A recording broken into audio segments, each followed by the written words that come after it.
How strange. Right. I defer to I'm just the senior member. how weird is it practicing playing as all these cases are spiking all over the place now? I wouldn't say it's weird because it's kind of the new normal. Over the last few years, it's something that we have been having to deal with. So, it's not weird. It's different. You never know who's going to have it or who's going to play the next game or when guys are going to be out. But I wouldn't say it's weird. It's been happening in the last few years, so we kind of got used to it. We try to keep trucking on, keep moving, and take the proper protocols and try to be safe as possible. What do you remember about the Memphis game here early in the season when they beat you, and how tough a matchup are they? I mean, obviously Morant's got so much athleticism, but they also, as Steve pointed out, played particularly good defense. I remember earlier this year, I think we had a pretty good start to that game. I think the turnovers, I think they upped the physicality, and they made a big comeback. Our spacing was kind of bad. They mucked the game up, made it hard for us to, play our style of basketball, which is freedom of movement and, pushing the pace. So, then John Morant was getting downhill. Bane got loose in the second half, hit a lot of threes. So they're a tough matchup for us. They're a really young team, really exciting team, and they've been playing really well. So it's going to be an exciting game tomorrow. We got to focus in on our defense and not turning the ball over. And if we do that, I think we'll be okay. I'm sure you've been asked this a couple of times, but in practicing with Clay over the last few times, what have you noticed about the way that he's evolving or coming into his own? He looks good. Looks like himself. He looks like he's in great shape. He's getting closer and closer. He's always going to shoot the ball well, but he seems really confident in his body and the way he's moving. He's going up for dunks. He's playing physical, and when a guy's coming off injury and you see that much confidence in him, in a guy, that means he's getting really close and getting really ready. So it's exciting to see. He's been a joy to have in practice and having that energy back. Steve said he scrimmaged yesterday on the off day. Were you involved in that, or? I was not involved in that one yesterday. Okay. I had to take that day off. You have that right. But in practice today or other practices, can you give us a sense for how close Clay is to being the Clay we all remember? Like I said, I played with him a few times, and when we playing in our short spurts, we're not playing at all the way 5-on-5 games. And I play, but he looks like himself. He has that confidence. I got to guard him a few times. He's physical, and you get to his spots. He's shooting it really well. So I think for him, it's going to be just about keep getting in that game shape, keep getting that conditioning up, being able to play games back to back, and putting that stress in your body and make sure you react well. But he's getting close. He looks like himself when he's out there. Like I said, he plays with a lot of confidence, and I'm excited to see him get on the game floor. And you, in your time with the Warriors, you've seen a lot of big crowds and heard roars in the finals and different kinds of crowd reactions. Any sense for what that's going to be? I mean, this is a different equation, right? The guy's been out 2.5 years. He's one of the most popular players, one of the most accomplished players. Any sense for what the atmosphere is going to be like that night, whenever it is that he comes back?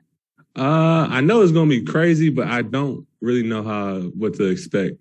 It's going to be a special moment for the Bay Area fans, for us, and for him. So it's going to be a lot of emotions going on. I know definitely at the start of the game off, it's going to be really intense, and it's going to be a special moment. I'm just can't wait for it to happen. There's going to be a lot of emotions going on throughout the game and with him. So he's been working really hard to get to that moment. He's getting close, and that's going to be something to talk about when he comes back. I was going to say one more. How important do you think it has been for Clay and for James to have each other through this almost year of, it's longer for Clay, but through this time of rehab for both guys? I think it's important to have somebody that you can kind of lean on when you're going through a process like they're going through. I've been there, and I've been through a time where I was the only one hurt, and it's kind of like a lonely feeling where you got to just deal with your injury. You feel like you versus the world, but when you have another guy there that you can talk to, that you can see, that when you going into rehab and that day you don't feel like being there, it's another guy there. He feels the same way. Y'all kind of talk each other through it.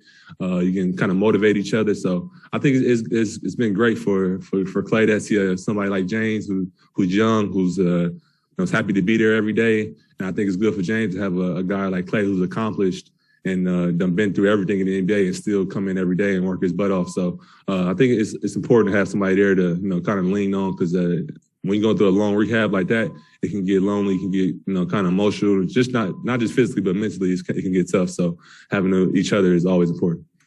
I can ask one more. We've all seen Andre strip opponents of the ball over the years. I'm wondering if you have any one good story, whether it's a game or a practice. I mean, it seems like he has some of the best hands we've ever seen. He'll tell you about them too. We'll share a story about him telling us about it. Go ahead. No, it's a lot of games where he's made game-winning steals off stripping people. I remember one game, I might have been it's been a while, like 4 years ago. I remember playing in Atlanta. And Bays was playing for Atlanta, and they called the ISO for him for game. He looked at the bench like, y'all crazy, and then he ended up getting a strip, and he just ran to the bench like, these the top 5 hands ever. So I just remember that story. And then I remember the big moments versus Portland, in big games in that series. He stripped Dame one time for game. He has a lot of game with his steals, and he'll tell you about his hands. He's gonna make gestures with his hands. He's gonna run off looking at his hands. So he's one of the best defenders ever, and I've been lucky to play with him. So basically, he thinks he has the best hands ever? He'll say top 5. I think he thinks he has the best, but he's a little bit humble, so he'll tell you top 5. So in the Bays story, Andre was the one who said top 5, or Bays said? No, Andre said top 5. And he did strip him. He did strip him for game. For game, you got to add that part. And he probably starts Bays by a lot. For sure. All right, hang on. I have a couple on Zoom. Let's go to James real quick. Go ahead, James. Hey, Kevon, James Hill with BNC Sports. When you look at your Warriors roster this year, and you've been a part of world championship teams, you guys have some nice pieces. Can you just talk about what you see when you look around in the locker room? I see in the locker room we have a great talent, and we have a good mix of young and old, and a lot of guys that's been in the league a long time that's seen a lot of different things. The last few years we've been really young, but this year we adding Andre back. Guys getting a year older, and Juan and B. Lee, and getting us more experience from the last few years. I feel like we have a good mix of guys who've been through some things and seen a lot of different things and know their role in this team. So it's exciting to see that. We got guys like Otto who's proven.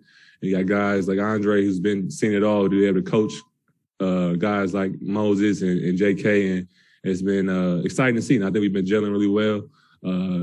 All the new pieces that we added have been great fits to our chemistry and to our the character that we like to have in our locker room. So it's been a lot of fun. All right, and one last one for Christos. Go ahead. Hello, Kevon. Hope you're doing well. You talked about Clay before, so my question is, how better this team can be with Clay on the floor overall? I think we could be really, really, really good, great with Clay, actually. We've been a good team so far. We've been great on the defensive end and pretty good on the offensive end. I think, Clay has been one of the best two-way players in the league when he left. So he doesn't have to come in and try to save the world. He can just come in and fit in and be himself. And I think him being himself is going to take our team to a whole nother level. Just adding more space into the floor, taking pressure off of Steph and Jordan. Having Clay out there is going to be great. He just adds another layer of swagger and confidence. When you got guys like that, that's all NBA talent and all NBA player, and one of the best players to ever play the game, it just adds to your persona and adds to your team and your confidence, and confidence is everything in this league. Great. Thank you. Appreciate that. We'll have Juan up here shortly.